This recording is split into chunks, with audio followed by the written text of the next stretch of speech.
Welcome, Gun Runner.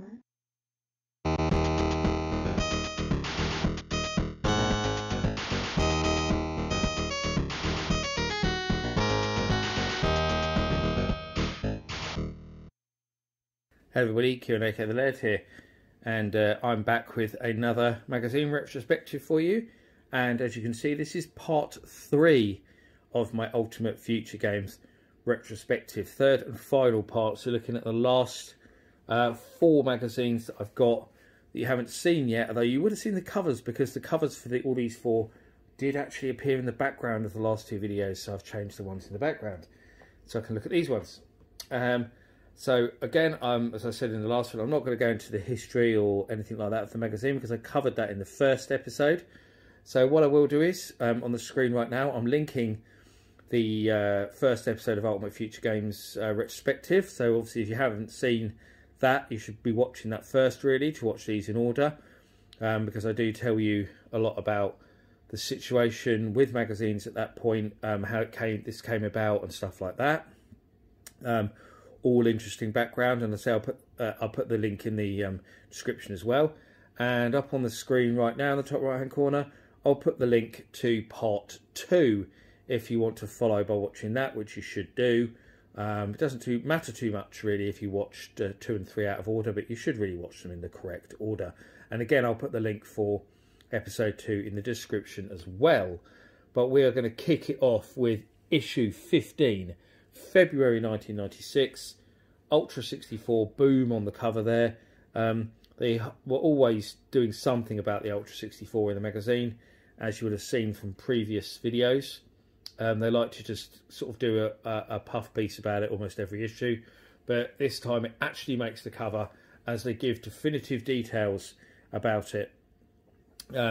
Obviously, they changed the name quite near to its release to Nintendo 64. I always thought Ultra 64 was a much better name, and they should have kept that. It sounded a lot cooler.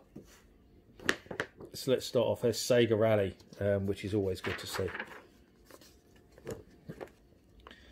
Contents. And there we go. Panzer Dragoon Zwei preview, one of my favourite Saturn games. Red Dead Road, no, Red Heat Road even. I think they got renamed. I can't think what that was renamed as though, but yeah, I recognise it. Rise to Resurrection, that's a game that never should have happened because the first one was so crap.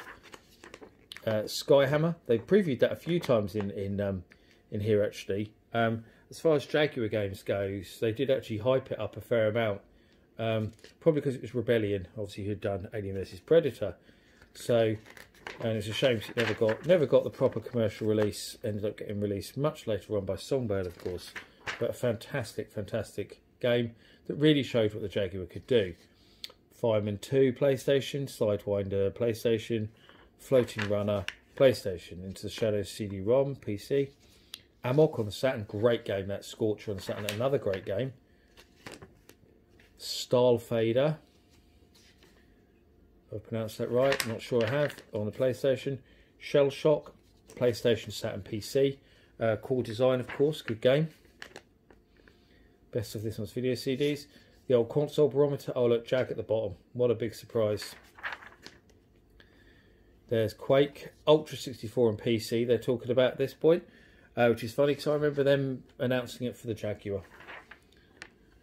Crypt Killers. In the arcades, obviously made its way to Saturn and PlayStation later on. Gadgets and stuff. Casper on the Saturn. St. Mail. Samurai Showdown Blades of Blood on the CD. Towers, or Neo Geo CD even. Towers 2 Like the Stargazer. Preview for Jaguar. Ended up being aftermarket released by Telegames. iWar on the Jaguar, which I think is one of the most underrated Jaguar games out there. I love iWar. I think it's really, really good. They could have done this early 96, but I'm damn sure that came out in 95. I could be wrong, but I'm sure it came out towards the end of 95.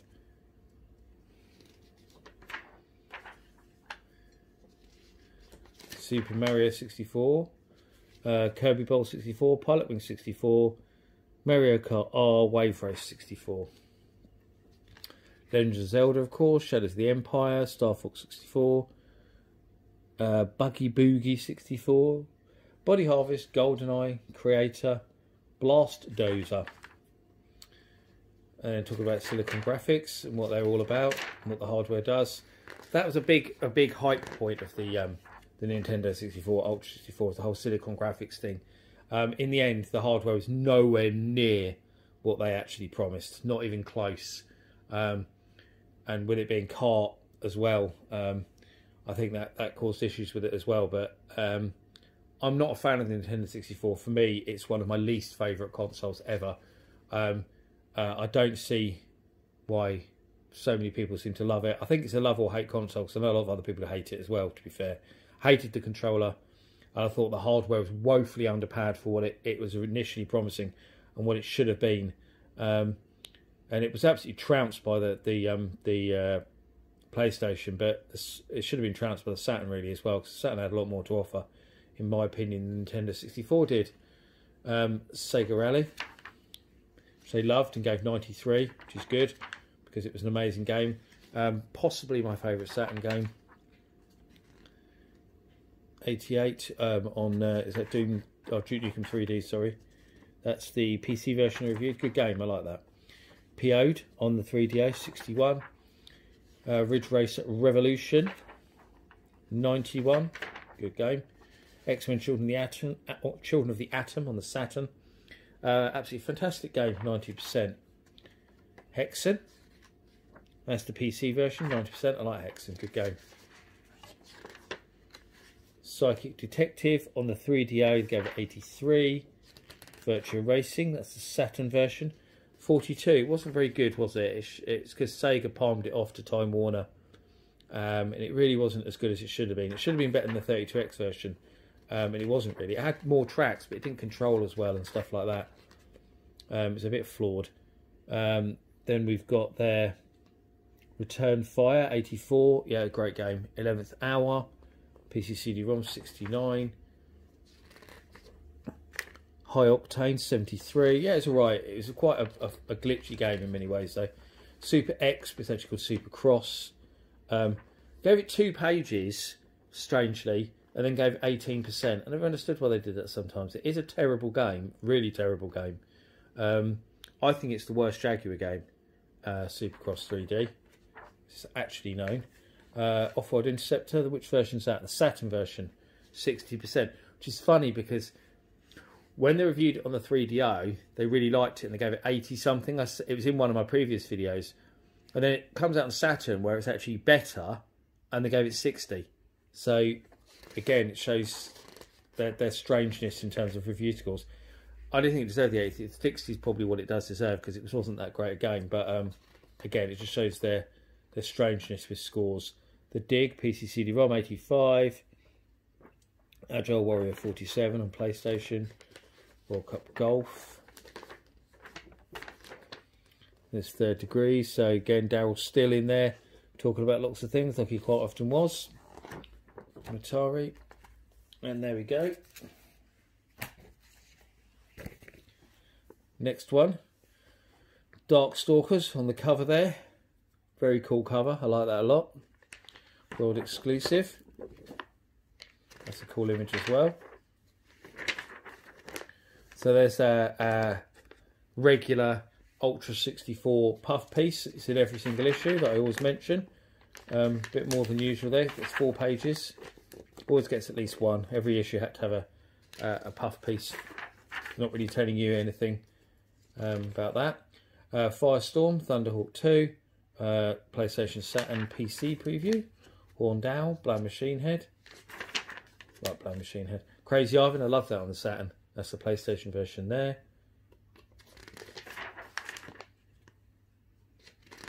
Fleming's 3D.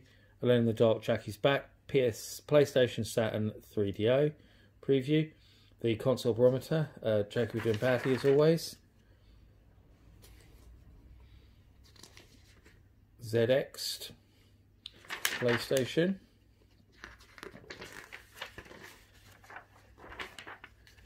the gadget reviews. Mr. Do, Neo Geo, Neo Mr. Do. I did a video on that recently. I really love it. Great game, Neo Mr. Do. Brilliant. Mist there. Not sure which version they're talking about, to be honest, but yeah.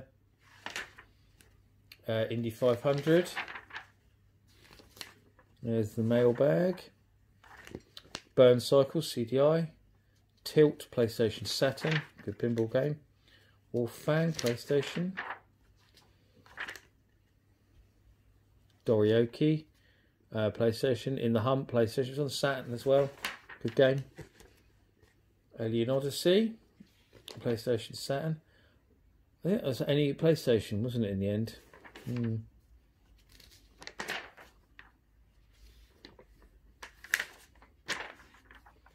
Driving games.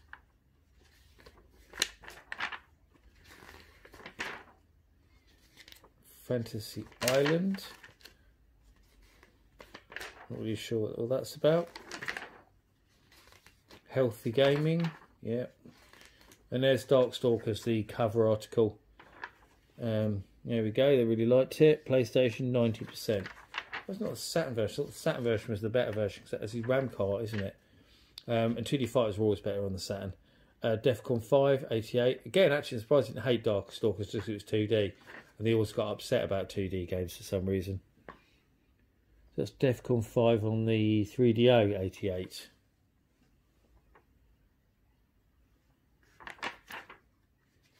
Blazing Tornado. Saturn 45. I liked Blazing Tornado. A bit harsh, to be honest. Probably didn't like it because it wasn't polygon. Wouldn't surprise me. Destruction Derby. Loved it, 88. Magic Carpet 2, 90. Kingdom The Far Reaches, that's the 3DO version, 43. I've got it on CDI. Fade to Black, PC CD-ROM, 80. CDI Micro Machines, is it the worst version yet? 9%. Very harsh. Very harsh indeed. I don't see what's wrong with it, to be honest. I like it. 9%. Bloody hell. World Heroes Perfect, 61. Nah, great game. Which there's more than that. One of my favourite Neo Geo fighters. Boxers Road, 75. Mortal Kombat 3. What's it down there? Icebreaker. Oh yeah, 3DO, 29. Mortal Kombat 3. That is the PlayStation version, 89. Rayman on the Jaguar. Ended up getting quite a small review for such a big game. You would have thought that would have got at least a double page spread, but apparently not. They did preview it quite a lot, but they gave it 80. Too many leaps of faith was the down point. But yeah, should have got more than that. Since you remember when they reviewed it on PlayStation, they gave it a higher rating. Yeah. So that's it all really. Ground Stroke, A53, didn't like that.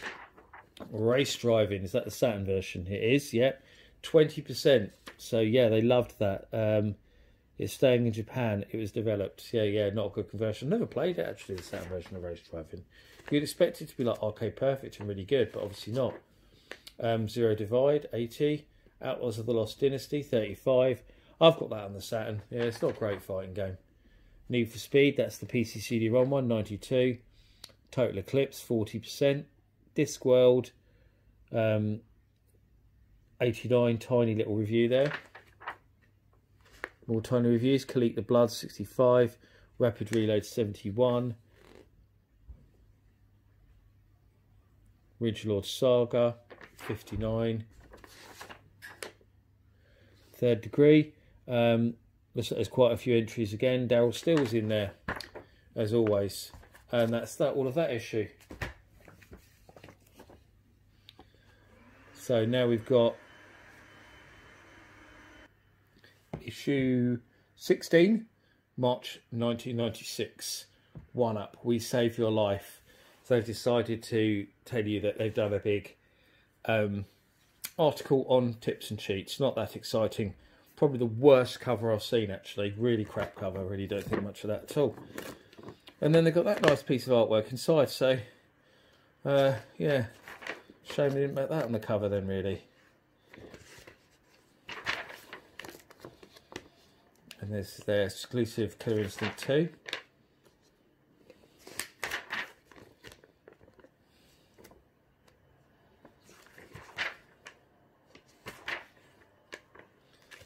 Sega 64-bit Wonder Box. No, there was no 64-bit Wonder Box. That never happened.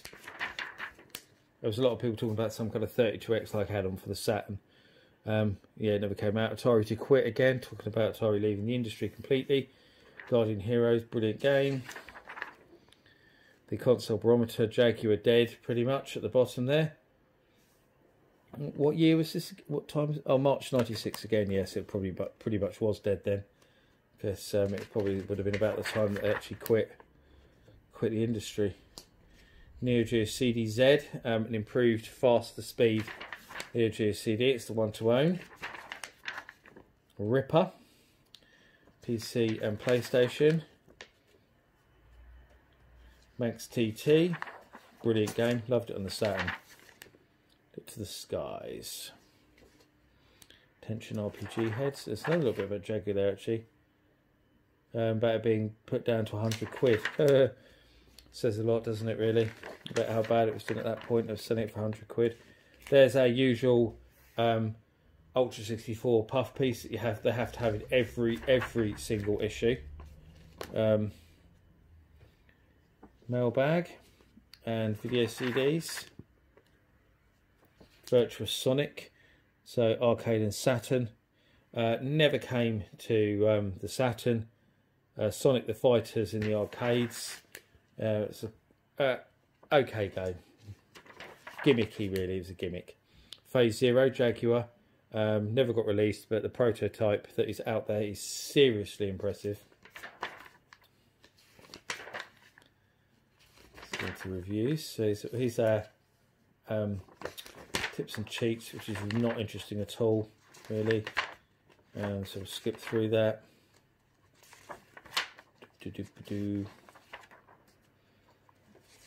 I should have done that as a pull-out book, really. I'm surprised they didn't, considering they quite like doing pull-out books on the future games. Street Fighter Zero. So, which version was this they reviewed here? PlayStation 92%. Liked it on the Saturn. Good. Total NBA 96. PlayStation 86. Darius Gaiden on the Saturn 79. I like that, good game. NBA Into the Zone, PlayStation 74. Defender 2000, Jaguar 68. Yeah, it was a bit disappointing. I liked the Plus mode the best, still do, because I found the 2000 mode, as nice as it looked, impossible to play because the ship was too big. Just annoying that they ruined. You know, I know Jeff had a lot of personal issues when he was making that game. But the ship being too big just kind of ruins the 2000 mode. I found it so hard to play because of that. Hatcher Soccer, 93. Very generous. Which versions that they looked at? PlayStation. It's kind of cool looking, but I don't think it played that very well at all. Terminator Future Shock, PC CD-ROM, 91. Siberia, Saturn, 34. Didn't like that much then. Crazy Ivan, PlayStation 78. I really like Crazy Ivan. It's a great game. I loved those kind of mech games at that time anyway, like that. Toshinden 2, 82%. Dragon Law, 3DO, 62. Virtual Golf on the Saturn, 80%. Good game, actually. Saturn's got some really good golf games. My favourite's Actua Golf 2, though. That's so good. Was it Actua Golf? It's just Actua Golf, isn't it? Not 2. Road Rash. That's the PlayStation version, 71. Shockwave Beyond the Gate, 3DO, 80. Death Keep, 3DO, 59. Brain Dead 13, which version is that? 3DO, 19%. They didn't like that very much then, did they? I've got the Jaguar CD version. Mickey's Wild Adventure, PlayStation, 80. Here's our Q&A. Daryl's still there, answering questions again.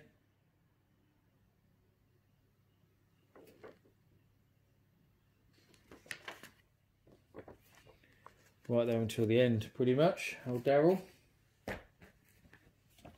He's one of the last people to leave Atari, I believe. One in the last 10 or something like that. He's pretty much running Atari UK on his own, I think, at the end.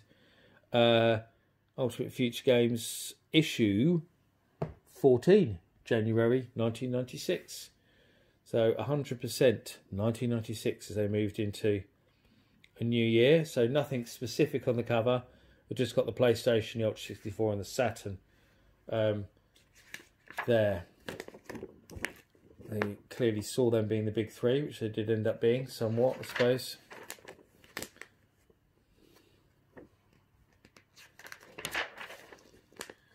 So M2 is on the way. No, it's not. It never came out. Shame though. 3D M2 has some impressive hardware.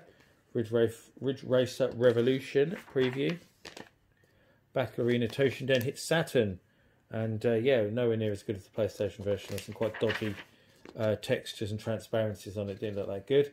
Early advertising already.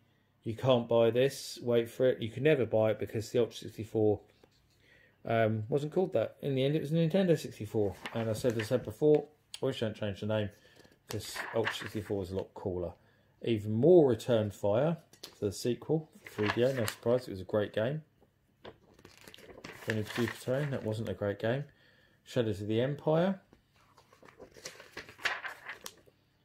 Criticom on the PlayStation. Days of Chunder. Jaguar VR leaves testers feeling ill. Yeah, there's a lot of reports of that, and apparently they upped the frame rate to make it better. But it was never going to come out. It was always too expensive, really. Jaguar, not on the bottom for once. There's our mail. There's a preview of Johnny Bazooka Tone. Onside Soccer. Fighting Vipers in the arcades. I love Fighting Vipers. Prefer it to Virtua Fighter. I don't care what you say. Loved it on the Saturn. I'll play Fighting Vipers over Virtua Fighter 2 any day because I love the way you could smash people through walls. It's brilliant. Virtual On. I never much liked Virtual On. Everyone seems to love it. I was never a massive fan. There's a lovely double page spread for Rayman, including Jaguar, Normality Inc. PC and PlayStation, Road Rash PlayStation, and then this is what's coming in 1996. PlayStation on the crest of a wave. Sega Saturn Strikes Back.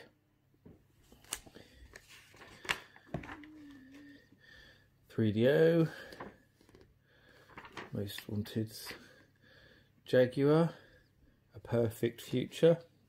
Nope. Oh, Most Wanted. What they got? Missile Command VR. Defender 2000. Mortal Kombat 3. Brett Hole Hockey. Skyhammer. Phase Zero. Highlander 3. Nerf Max Force. NBA Jam. And Varunas Forces. Yeah, not bad lineup actually. There. Developers. So the big developers. So good to see attention to detail there. Got Gremlin there. Electronic Arts. Core Design, of course. So there's loads. It goes on for a while. So it tells you what everybody's working on pretty much. Virtua Fighter 2. Saturn 92%. Brilliant game. Brilliant conversion. Doom, which one's that? That's PlayStation, 96. FIFA 96, that's the PlayStation, 82. Virtua Cop on the Saturn, 83. I would have given it higher than that, great game. PGA Tour 96, that's the PlayStation version, 69. The PGA games on the Saturn and PlayStation weren't anywhere near as good as the Mega Drive ones. They felt a bit clunky, I thought. Thunderhawk 2, that's the Saturn version, 86. Yeah, it's a good game. Lone Soldier PlayStation, 82. Captain Quasar, that would be 3DO, yep, 80%. And Starfighter 3000, that's the 3DO one, 77. I'll give it higher than that. I think it's a really good game. Warhawk on the PlayStation, 65. Fever Pitch on the Jaguar, 40%. It probably deserves a bit more than that. It was some bad game. NBA Jam Tournament Edition, that's PC CD-ROM, 90. FIFA 96, that's PC CD-ROM, that's 82. I don't know why they didn't just combine that with the PlayStation review. Alone in the Dark, PlayStation 88. Killing Time 3DO 55. Assault Rigs, PlayStation 82. Victory Boxing on the Saturn 71. I bought that, and it's still, for me, the most disappointing game I've ever bought. I thought it was going to be so good. I really thought it looked great from the screenshots. I got it, and it was bloody crap. Absolutely awful. I was so upset at spending like 40 or 50 quid, whatever it was, on that, and got it home, and it was terrible. Still annoys me to this day. 71% nope. Power Drive Rally in 64-bit Shocker, 71% nope. Deserves loads more than that. One of the best games on the Jaguar. Jaguar exclusive. Brilliant. It says first appeared on the SNES about a year ago. Well, that's complete rubbish because it's not the same game. So they didn't even know what game they're reviewing. It says the bloody sequel. It just says it's a slightly beefed up version. But it's clearly not. And they said it was a sluggish game, which it isn't. So it makes you wonder what the bloody hell they played. 3D Ultra Pinball. PC 75. Attack of the Mutant Penguins. They hated it, 29. I have to admit, it's a Marmite game. You either love it or you hate it. I don't like it. I can see what they're trying to do, but it just never gelled with me, which is a shame because I really wanted to love it. But I just never got on with it. But I know a lot of people liked it. Road Warrior, that's PC CD-ROM 80. Worms, that's the PlayStation version, which got 79, which is just ridiculous. How you can give Worms 79. Probably hated it because it's 2D and it was an Amiga port. Battle Sport 34. Pulse Star CD 63. Viewpoint 79. Good game, but too bloody hard. The Third Degree. I bet we've got some Daryl Stills in here that we always did. Do you know what? I don't see any for once. Must be the first issue where they didn't have Daryl Still answering questions. Amazing. Okie dokie, and that's it. We are done. And that's all of my issues about my future games that I have. I might have to see what gaps I've got, and if I've got any gaps, fill them in. So there may be another one in the future of missing issues if I decide to track them down. But yeah, it's cool. I hope, I got quite nostalgic looking at these, and I hope some more people did too. As much as I hated them for being harsh on the Jag, it was just nice that they gave the Jag so much coverage. It would always get, something in every issue for the Jaguar, you could guarantee. And that's why I carried on buying it. I bought it religiously every month, and it's probably the only magazine I did buy religiously every month at that point. So that's one reason why I've still got such huge nostalgia for it, even though they weren't the greatest magazine, if that makes sense. But I hope you enjoyed it anyway. And I'll be back with another video very soon. Thank you for watching. I've been the Laird. Goodbye.